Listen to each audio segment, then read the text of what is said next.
Avancemos al 26 de abril de 1986, Unión Soviética, central de Chernobyl. Era la 1:23 de la madrugada. No estamos hablando simplemente de una central nuclear más.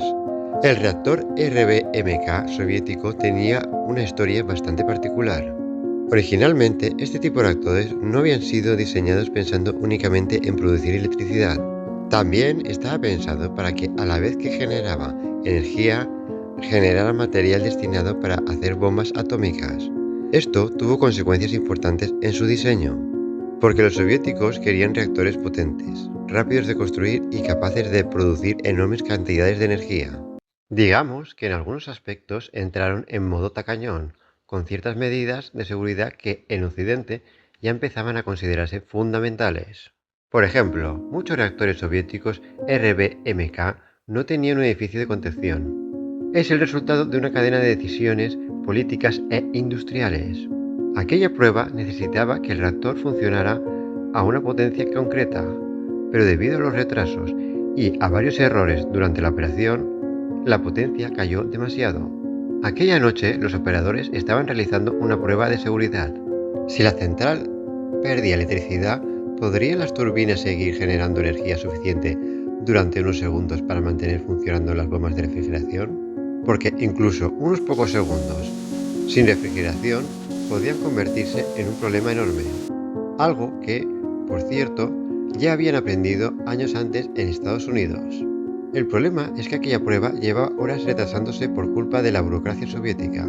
Esto hacía que cuando más se retrasaba, más presión política había para terminarla. Y poco a poco, el reactor empezó a operar en condiciones para las que nunca debería haber estado funcionando. La potencia cayó demasiado. El reactor empezó prácticamente a ahogarse. Las barras de control son básicamente uno de los principales frenos del reactor, y aquella noche empezaron a quitar demasiados frenos a la vez. Además, varios sistemas automáticos de seguridad habían sido desconectados para poder completar la prueba. ¡No me lo puedo creer! Sí, estaban realizando un experimento de seguridad mientras quitaban parte de los sistemas de seguridad, pero el verdadero problema todavía estaba escondido dentro del propio diseño del reactor.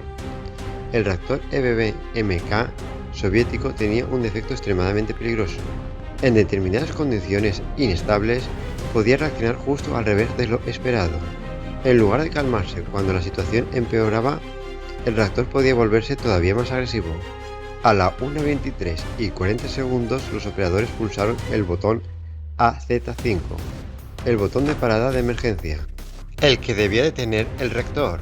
Pero ocurrió exactamente lo contrario. La potencia empezó a dispararse de forma brutal.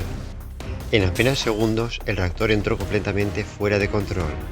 El combustible comenzó a fracturarse, las tuberías reventaron, el vapor acumulado explotó y una segunda explosión destrozó el reactor número 4. A diferencia de Three Mile Island, aquí no había un gran edificio de contención capaz de encerrar el desastre. El núcleo quedó completamente expuesto al exterior.